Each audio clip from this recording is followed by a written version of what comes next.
Hurdle, in linguistically though, a hurdle is any obstacle in your path that you have to get around.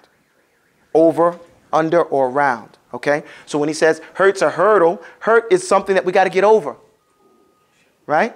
We got to get over hurt when you deal with it in life. However, not being so poetic, it just means, these are just words he put together so that you can learn how to say ha.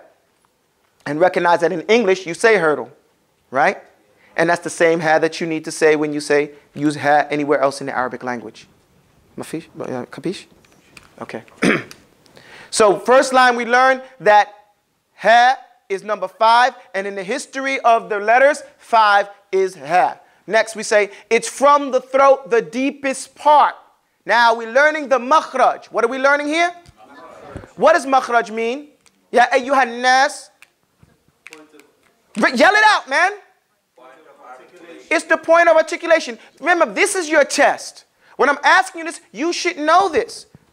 The makhraj is the point of articulation. Now, what does that mean? The sound is coming from where? That's where the sound is born. That's where the sound comes out. That's where it is enunciated. That's where it pops off. Okay? That exact point. Now, it says it's from the throat, the deepest part. Now, how do we know this? Is there a hadith? Is it in the Quran? Because some people say, no, I'm not going to take it unless it's from the Quran and the Sunnah. However, as Ibn Uthaymeen, rahimahullah, said, bit-tatabbu'i, we followed it. We snuck up on the language and followed it piece by piece, noticing everything as through investigation that we found this out. And Islam does not reject science. Islam does not reject investigation as long as it doesn't go against Quran and Hadith. So we have the famous poem from, it says, from Al-Jazari, where he says, Hamzun faha'un, Hamzun faha'un, thumma aynun ha'un, muhmalatani thumma ghaynun kha'un. So he tells you where the letters, sounds are coming from. He says, Hamza, if you want to follow the letters as they come up your throat, this is your head, okay? Can you get this? This is the head of the person, this is his mouth. He says, Hamza, faha'un, thumma aynun ha'un. Muhmalatani means they don't have anything on it. Muhmalatani means they don't have a dot, a diacritical mark on it. Thumma ghaynun kha'un. They do have diacritical marks. So at the back of your throat, you have kha. Everybody say kha. Now everybody say gha. Now everybody say eh. That's down deeper. Now say ha. Now say ah. Now say ha. You see, it's coming up the throat. Each sound comes up. So he says, Hamza faha'un thumma aynun ha'un muhmalatani thumma ghaynun kha'u. As it comes out your mouth. Till we can go through all the letters till we get to ba. Right? And ba what? Flies off the lips. Okay? It's just something that you become familiar with. So he's showing you that ha is from the throat. It's a throat letter. What part of the throat? The deepest part. We feel it most? Heart. Now say heart. You can feel it, can't you? Heart. Everybody say heart. You can feel it coming up to explode out your mouth. So, roll it up. With hamsun rikhwun istifal, the ha comes out and starts to swell. With fathun samtun, has complete. Just add idhar for ha to speak. Let's leave that last part off. Just add idhar for ha to speak. And let's talk about what we have here. Remember that I said that these letters are stair-stepped, right? One is based on the past lesson. And previously we've learned the sifat, right? So now this is just a review, a constant review and familiarization till we get so comfortable past familiarization, till we know the sifat. Because each letter has different sifat, and each week we're dealing with different sifat as it regards to those different letters. So here he says with hamsun. What is hamsun? Naam. Tafaddal. Sorry. Ayyub, idhab ma'ahu ila al-hammam. Naam? Whispering sound. It's a whispering. So ha has a whispering sound. So what? Think about that. Don't just say it has a whispering sound. Dig it. You sit there for a second and say, what does it mean for ha to have a whispering sound? Then say ha. Say ah. You hear that? You can't stop it. That's what it means. Once you start it, you can't stop it. If you try to stop it, it still whispers. Say, eh. You see that? It comes out. That's what it means when it says hamsun. Understand that. Don't just say it whispers. Somebody gonna say, yo, Jack, what you talking about? What do you mean it whispers? Whispers. Yeah, it whispers.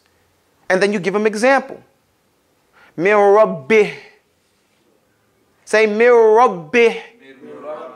And when you want to say Min Rabbihi, but since in the Quran we stop on a sukoon, we don't stop on a mutaharrik, a word that moves, so we say Min Rabbih. You hear that? Bih. That ha is at the end, and it whispers. Then it says rikhwun. What is rikhwun? Weakness. What are we talking about again? Not just say these sounds. What does it mean?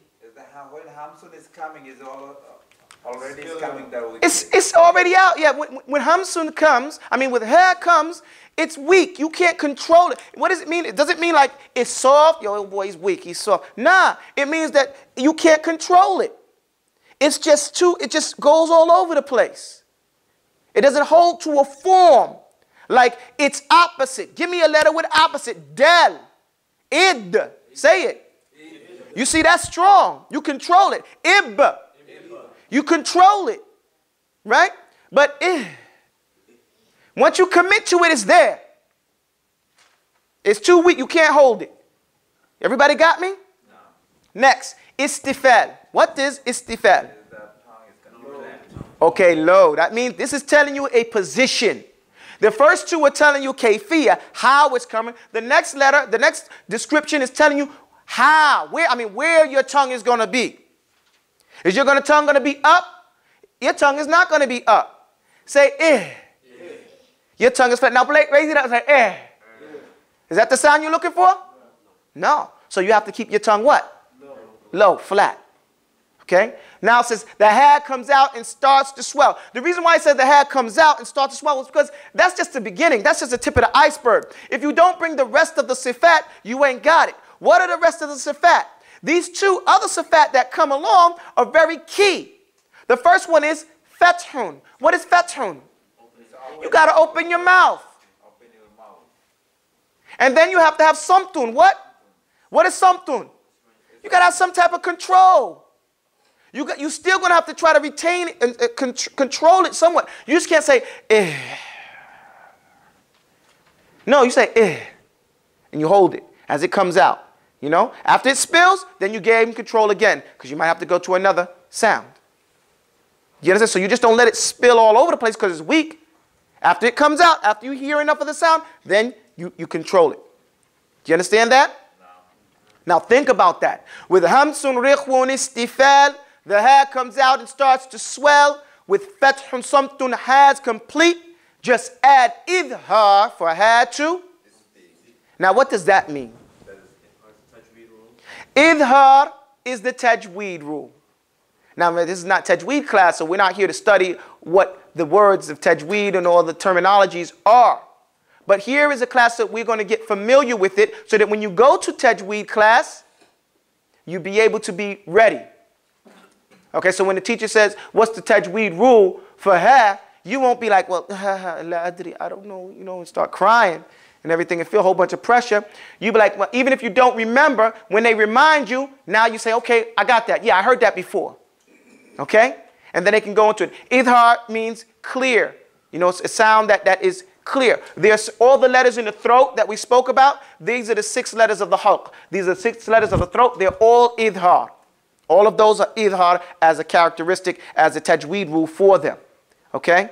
And there's more to it when we get the sarf, the letters of halqi. They'll all come back again. And you say, wow, this is dealing with sarf. This is dealing with tajweed. And you become so much, it'll step on it so many times, it's impossible for you to forget. Okay? It's impossible because just like in tajweed, the letters of the halq have a certain rule. Just like in sarf, they have a certain rule. Okay? That's particular to them. So, we'll learn that when we get there. But basically what it means is when you speak with idhar, when you use idhar to talk with or recite with, it has to have idhar. Okay? And we'll get to that some other time. Let's go on.